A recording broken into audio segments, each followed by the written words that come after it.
All right, we're going to keep the show going. We've got a new comedian coming up for you. He's been doing comedy for about 2 months-ish.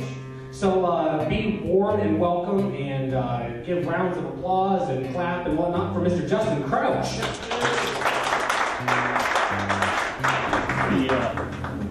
After I moved out of Tokyo, I went to Belleville and everything was really different for me. It was actually the first time I tried pot. I was in high school and I was with my mom's record collection and I found the Beatles' Yellow Submarine and I pulled the record out of the sleeve and this little baggie pops out. It was like she provided the product with the soundtrack. She knew something was wrong when she came home from work. I ate way too much at dinner. She went to bed that night and I was singing to her through the walls. I found Mommy's little bag of weed, little bag of weed, little bag of weed. I felt good. I felt confident with not really going through the motions during this past week. I haven't really gotten or found time to practice. The crowd really didn't act like they wanted to be there. I mean, yeah, just they didn't laugh. It was very spotty. I heard a few from the stage, but there's like that 30-foot gulf in between you and the crowd at Donnie's, and I think that has something to do with not being able to connect with the crowd. I think before next week, I'm really going to have to start going over my bits a bit more each day and kind of take myself through the motions. I don't really exaggerate any body motion up there. I don't even take the mic off the stand.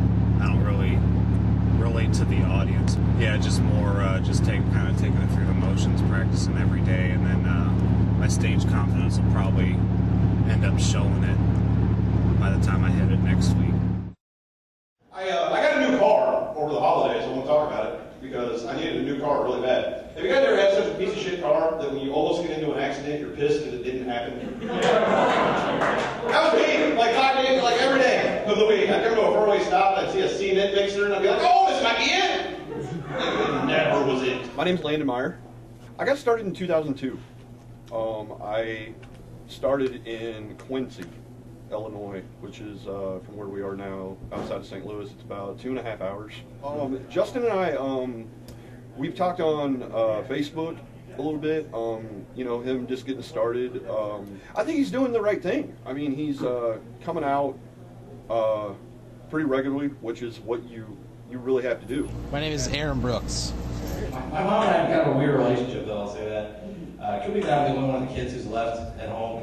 I've got a younger brother, and he's away at college. I have an older sister who is an adult. That leaves me.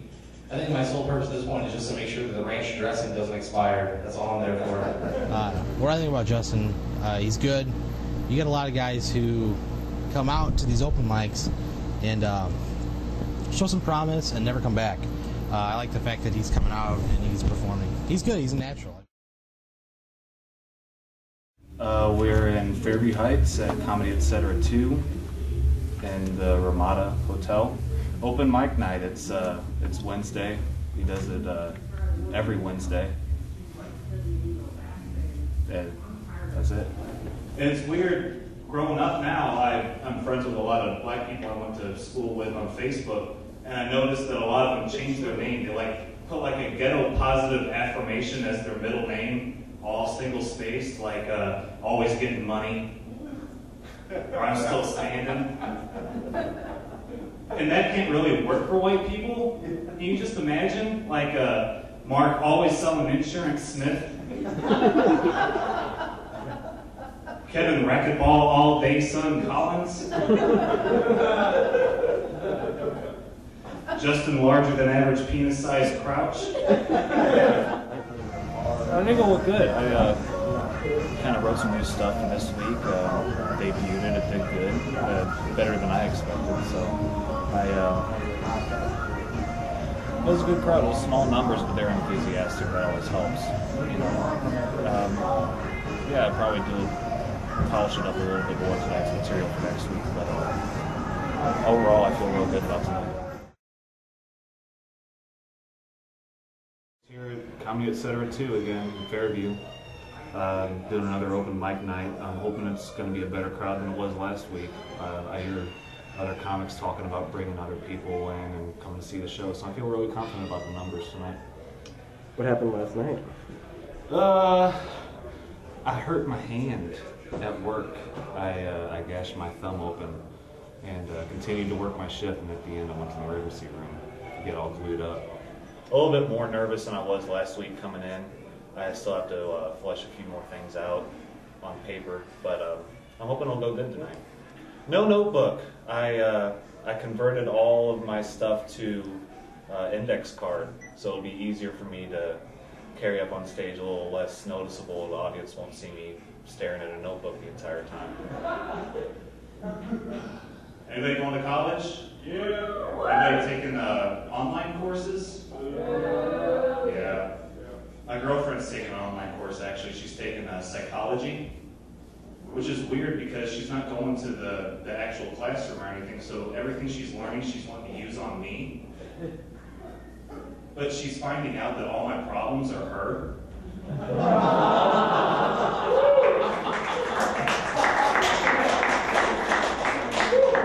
I don't need psychology cop blocking me. I've been told by other comics, try something on stage 3 times, and if it doesn't get a laugh 2 out of 3, pitch it, but if it does, it's a keeper.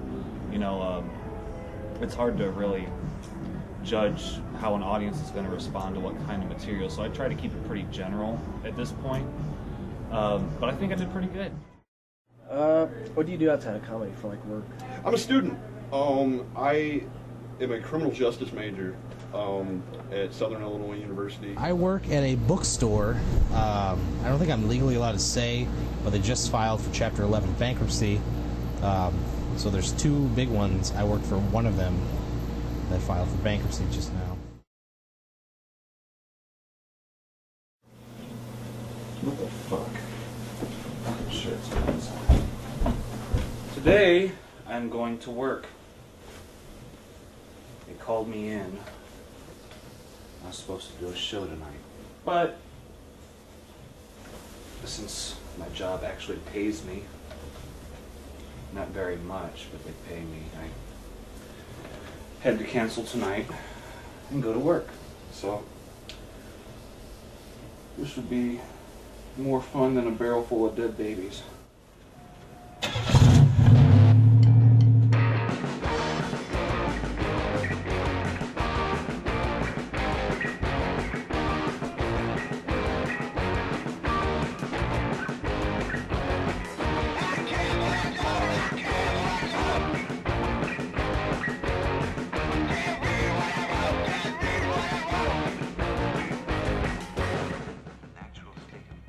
It's shitty, but I'm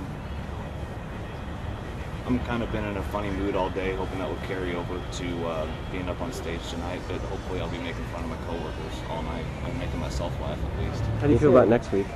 Hopeful. Hopefully I can get some stage time in before the weekend. Hopefully work on this thing this weekend. But yeah, hopeful. Going good, I guess. I always say I'm gonna practice my shit during the week, and I never do. There's gonna be a lot of comics. Mike Strantz is gonna be here. He's fucking hilarious. But yeah, I'm hoping.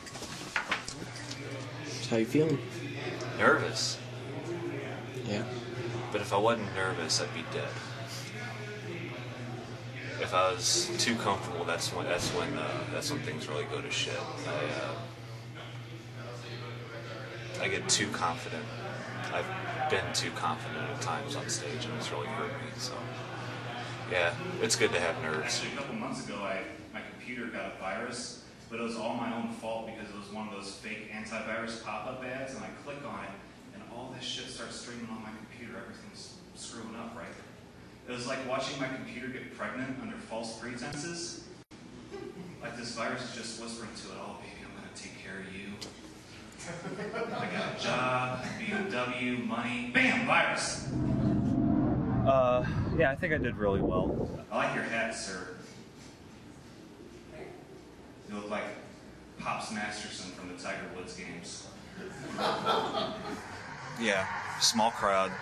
I'm looking forward to Donnie's next week. Do you have any advice for new comics? Giving advice is okay. I think the type of advice that's being given has become a hacky thing because a lot of comics say the same things all the time. Like, anytime you ask a comic who's been on the road, who is a professional comedian, what advice do you have? Two things come up more than anything else. Number one, write all the time. Get on stage as much as you can. Number two, get on stage as much as you possibly can. We are not in Springfield today because the club owner never got a hold of me as to whether or not I had a spot, and I wasn't going to drive all the way up there on a fluke. I'm doing Comedy Etc. instead. I consider it my home club. Anybody play video games? There's a huge game around here. I'm 26 and I still play video games. In my spare time, I get a lot of flack from my co-workers and friends that say there's no real life skills that could ever correlate to playing video games. And I disagree. You know, the Springfield guys, there's really no other place but, you know, the club there in Springfield, and then up north a ways in Mason City for them to do stuff. And I think that myself and the other comics down in the St. Louis metropolitan area have an advantage that there's just so many places for us to do it, to where, you know, you go up there and the audience notices and the area comics notice that you're sharper about your stuff because you've had more stage experience than they can get in a given month. I was at a party last month and someone handed me some mushrooms. I took them. I instantly felt like I was twice my normal size. I thought, oh, this is familiar. I know what to do now. So I grabbed a red flower and I started throwing fireballs out of my hand. And thanks to Grand Theft Auto, now I know what to do when a hooker leaves my car. Beat her with a baseball bat and get your money back. What is comedy to you? Comedy is a lot of things. Comedy, to me, is therapy. It's validation. I do comedy because I think it's what I was meant to do.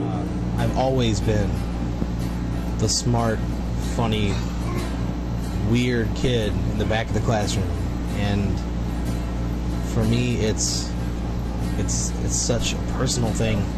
It's release, you know. It's an incredible high. I tell everybody I've performed in bands for years. I played in front of 2,000 people who went nuts after we got done, and it doesn't come close to making 40 people laugh.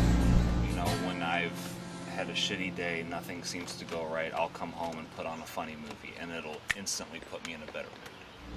I guess at the end of the day, you really just have to do what you want.